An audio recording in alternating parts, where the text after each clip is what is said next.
हाँ बेटा, +1 अकाउंटेंसी। अब मैं आपको बताता हूँ कि मैंने आपको एक बात बताई थी कि व्यापार में जितनी भी संपत्ति है कहाँ से आएगी, या तो उधार लेंगे या मालिक पैसा लगा हुआ वहाँ से आएगी। तो व्यापार की संपत्ति के लिए धन की जरूरत है, तो और धन आता कहाँ से है?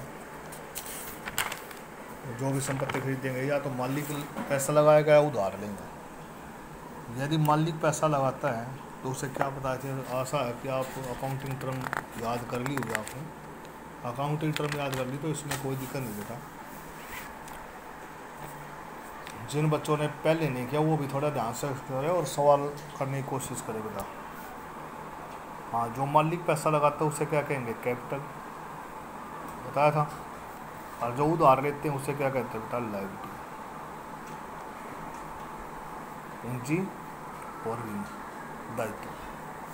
तो कुल संपत्ति या तो मालिक लगा हुआ पैसे लेगा या वो उधार लेगा। मान लीजिए हमारे व्यापार के लिए 10 लाख रुपए की जरूरत है, तो कुल संपत्ति कितनी होगी व्यापार में? 10 लाख।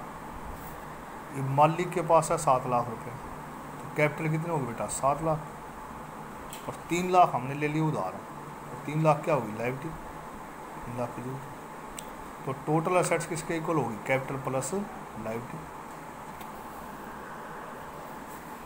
तो ये याद रखना, ये फार्मूला याद हो गया, कोई दिक्कत नहीं इस चैप्टर में। Total assets equal capital plus liability. Total assets किसके इक्वल होगा? Capital plus liability.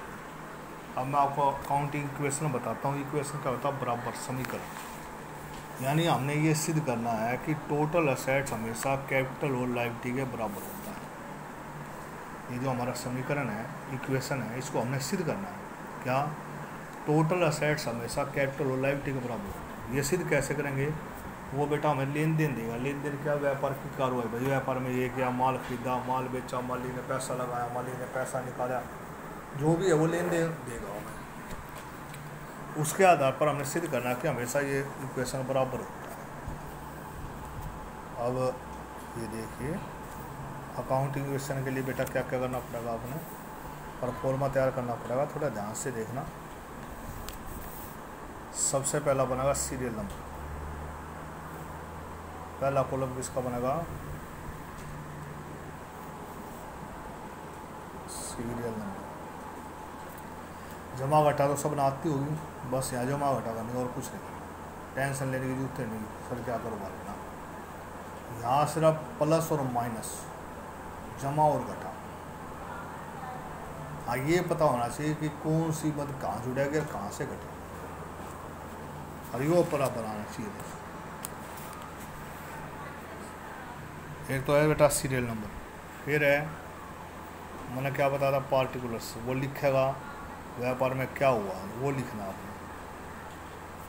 जिस भी बच्चे ने इंग्लिश नहीं आती घबराने की जरूरत नहीं है, आप हिंदी में भी लिख सकते हो, नहीं तो वो इंग्लिश देगा, क्योंकि आपके क्वेश्चन साथ साथ आएंगे, ऊपर हिंदी में नीचे इंग्लिश में।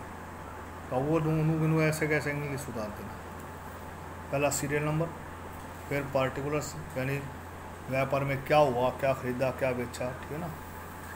उसके बाद हमने ये सिद्ध करना है सीरियल नंबर किस कारण से क्या हुआ, कहाँ जुड़ा, कहाँ घटा। और फिर हमने सिद्ध करना बेटा टोटल असेट्स इसके इक्वल है capital plus liability.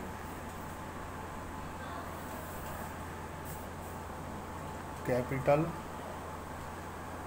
Plus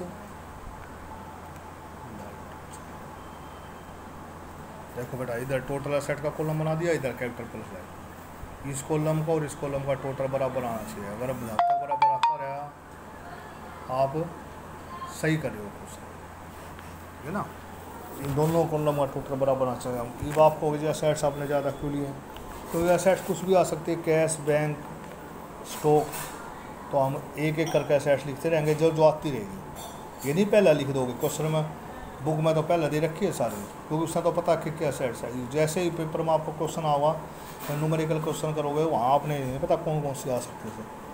point two point पढ़े जाओगे और लिखते जाओगे हो जाएगा। एक बार एक असेट लिखने के बाद उसको दोबारा लिखने की जरूरत नहीं, उसी में ऐड लेस हो जाएगा। जैसे कैश लिख दिया आपने, पहला कैश आया, कैश में जुड़ जाएगा, कैश गया, कैश से कट जाएगा। ठीक है, कैश को दोबारा लिखने की जरूरत नहीं, कैश के सारे मतलब फिर उससे ऐड लेस हो जाएगा। फिर स्टॉक आ गया, एक आ गया स्टॉक लिख देंगे, फर्नीचर आ गया फर्नीचर लिख देंगे। आपने सिर्फ ये लिखना और कुछ नहीं, है ना। हाँ ये देखो समझ में आ जाएगा। पहला पॉइंट देखो, गोपाल ने 75,000 रुपये लगाकर व्यापार शुरू किया। Gopal started business with 75,000। Gopal है, उसने कितने रुपए लगाकर व्यापार शुरू किया है? 75,000। यानी गोपाल ने 75,000 रुपये लगाए और व्यापार शुरू कर दिया। गोपाल कौन है बेटा? मालिक। मालिक व्यापार शुरू करने वाला कौन होता? मालिक। पॉइंट नंबर 1, क्या किया? जो किया वो लिख दो, बिजनेस स्टार्टेड। ज़्यादा लंबी छोटी बात लिखने की जरूरत नहीं। क्या करा बेटा? बिजनेस शुरू करा ना, तो बिजनेस स्टार्टेड गोपाल ने कराया। गोपाल मालिक है, मालिक जो देता है उसे क्या कहेंगे? कैपिटल। अभी बताया था, मालिक जो लगाता है उसे क्या कहेंगे? कैपिटल। मालिक ने क्या दिया? कैश दिया, तो व्यापार में क्या आया? कैश है ना, तो यहाँ लिख देंगे बेटा कैश। क्या लिख देंगे? असेट्स में कैश। कितने रुपए दिए कैश के? 75,000। कैश हमारे पास 75,000 रुपये आया। किसने दिया? मालिक ने। तो मालिक ने दिया, वो क्या होगी? कैपिटल। एक बात ध्यान रखना, आपने व्यापार का तरफ देखना, मालिक की तरफ नहीं। मालिक ने व्यापार में कैश लगाया तो व्यापार में कैश आया है, मालिक की तरफ से गया। आपने नहीं ना, मालिक की तरफ से क्या हुआ? व्यापार में आया। मैं ये देखना, व्यापार में कैश आया, मालिक ने दिया, व्यापार कैश लगाया तो व्यापार में कैश आया। तो एक तो कैश और एक मालिक ने लगाया तो कैपिटल। कैश में ऐड हो गया 75,000। और किसने दिया है? मालिक ने 75,000। मान लीजिए आप कहीं आप किताब आ के चले गए, माल खरीद ले, कोई वस्तु, क्या जाएंगे? पैसे जाएंगे, माल आओगे। उधार खरीद ले तो आपके पापा का नाम लिख देगा, वही बात है। मालिक लगा, मालिक क्या कैपिटल है, मालिक नहीं लेने एक किस्म के उधार दे रखे और ने दे रखे उसी हिसाब से। तो 75,000 कैश में जोड़ देंगे, 75,000 कैपिटल। दूसरा क्या करे वो, दूसरा पॉइंट, गोपाल ने 5,000 का फर्नीचर खरीदा। दूसरा फर्नीचर परचेज। ये बताओ क्या आया क्या गया? फर्नीचर खरीदा है व्यापार में, तो क्या आया? फर्नीचर आया, कैश गया। तो कैश तो हमारे पास पहले लिख रखा है, दोबारा लिखने की जरूरत नहीं है। एक संपत्ति और आ गई, फर्नीचर। फर्नीचर और लिख देंगे इसके साथ। ठीक है बेटा। कितना खरीदा? 5,000 का। तो 5,000 रुपये कैश से तो घटा देंगे, कैश गया ना, और फर्नीचर में जोड़ देंगे, फर्नीचर आ गया। फर्नीचर आया, फर्नीचर में ऐड कर देंगे 5,000, कैश से लेस कर देंगे। और इधर हमारे कोई फ़र्क नहीं पड़ेगा इस लेन देन का। ये लाइन खींचेंगे, हर लेन देन के बाद टोटल करेंगे बेटा, ताकि हमें साथ साथ पता लग जाए हमारा क्वेश्चन सही है नहीं। बाद में टोटल करने में कन्फ्यूज हो जाओगे आप, क्या जोड़ा है क्या नहीं। सर साथ साथ बैलेंस निकलता रहेगा, बढ़िया है। ठीक है ना। तो बाद में आप बहुत कन्फ्यूज होगा, कितना जोड़ा है, अलग अलग करना पड़ेगा। तो इस अच्छा साथ साथ करना। हमारे पास कैश 75 था, 5 गया, कितना बच गया? 70। 5,000 का आ गया फर्नीचर। इधर हमारे पास कैपिटल 75 ही रही, कोई चेंज नहीं हुआ, लाइबिलिटी कुछ है नहीं। तो इधर क्या आ गया? 70 + 75, इधर क्या आ गया? 75। ठीक है ना। तीसरा पॉइंट, गोपाल ने 20,000 का माल नगद खरीदा। क्या खरीदा बेटा? माल खरीदा। क्या कैसे? नगद। तीसरा पॉइंट, गुड्स परचेज और कैश, उधार भी कर सकते, नगद भी। नगद माल खरीद लिया, माल आया, कैश गया। कैश तो हमारे पास पहले लिख रखा है, दोबारा लिखने की जरूरत नहीं है। पर माल नहीं लिख रखा है, दो चीज़ ना, कैश फर्नीचर, तो माल और लिख देंगे बेटा। माल को कहें गुड्स। गुड्स कितने का खरीदा? 20 का माल आ गया, कैश चला गया, माल में 20 जोड़ देंगे और कैश से 20 घटा देंगे। अब क्या प्रभाव होगा देखना, कैश 70 था, 20 गए, 50 बच गए। फर्नीचर में कोई चेंज नहीं, नीचे नहीं वालों को उतार देंगे। माल 20 का आ गया, इधर कैपिटल वही, लाइबिलिटी कुछ है नहीं, तो 5, 55, 20, 75 हो गए ना। फोर्थ पॉइंट बेटा, गोपाल ने 16,000 का माल उधार खरीदा। ये कैसे खरीदा बेटा? उधार। कैसे खरीदा है? उधार। तो गुड्स परचेज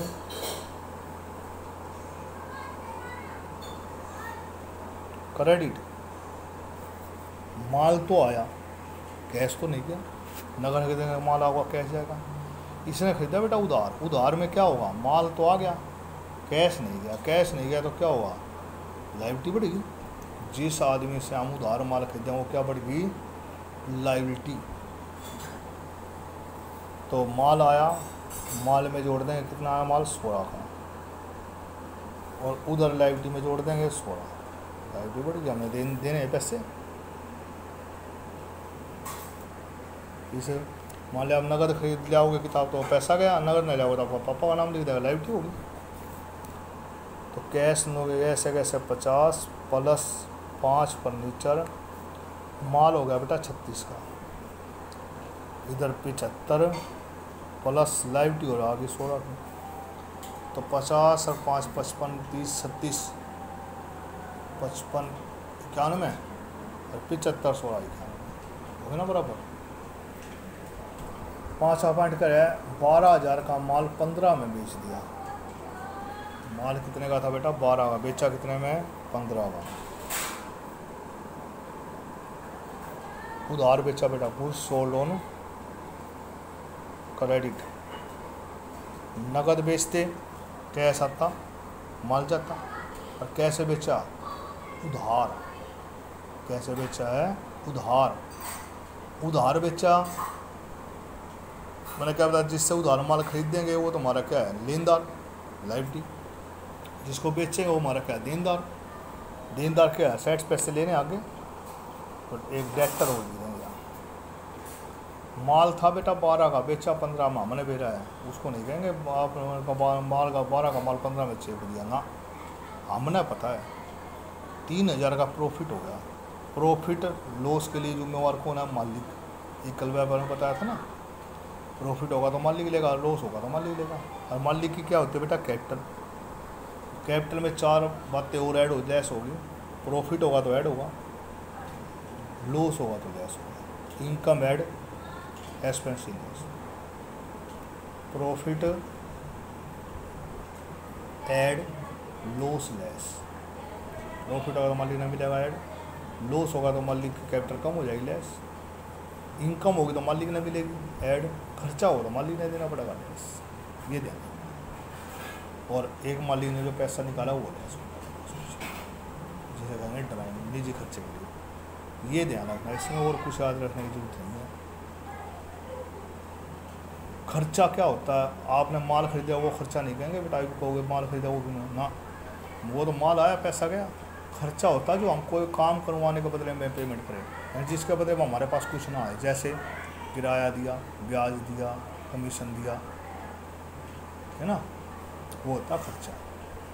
और इनकम होती है जो हम काम करने के बदले में प्राप्त करें, यानी खुद काम करें और प्राप्त करें, या पैसे के ब्याज के रूप में प्राप्त करें, जिसके बदले में हमारे कुछ जाता नहीं, वो इनकम। जैसे कोई चीज़ गई ना हमारे पास से, वो इनकम नहीं है। जैसे माल बेच दिया, वो इनकम नहीं है, उसमें प्रॉफिट हो सकता है, पर माल गया पैसा आया। जैसे इनकम होती है जो हमें प्राप्त हो किसी काम करने के बदले में, जैसे कमीशन प्राप्त किया, ब्याज प्राप्त किया, किराया प्राप्त करो। तो 12,000 का माल 15 में उधार बेच दिया। माल कितने का बेचा बेटा? 15 का। तो डेक्टर में कितने जुड़ेंगे? 15। डेक्टर बना थोड़ी जगह कम। डेक्टर में कितने जुड़ेंगे? जितने का कहते भाई हमने 15 का बेचूँगा तो 15 का आएगा। डेक्टर तो 15 ही देगा, उसमें तो 15 जुड़ जाएंगे। पर माल कितने का घटे, कितने का कम हुआ? 12 का। ये माल है लागत, लागत ये है, माल में तो घटेंगे 12, ये ध्यान रखना। हमने पता है ना माल तो 12 का है, ग्राहक को थोड़ा, ग्राहक के तो 15 लेंगे, ग्राहक में तो 15 जोड़ दिए, पर हमने पता माल 12 का था। माल में की लागत ही होती है, माल जो जितना खरीदा, माल 12 का खरीदा तो परचेज में कितना जुड़ेगा, यानी लेस होगा कुछ में 12, 3 का प्रॉफिट होगा, कैपिटल में जोड़ देंगे 3000।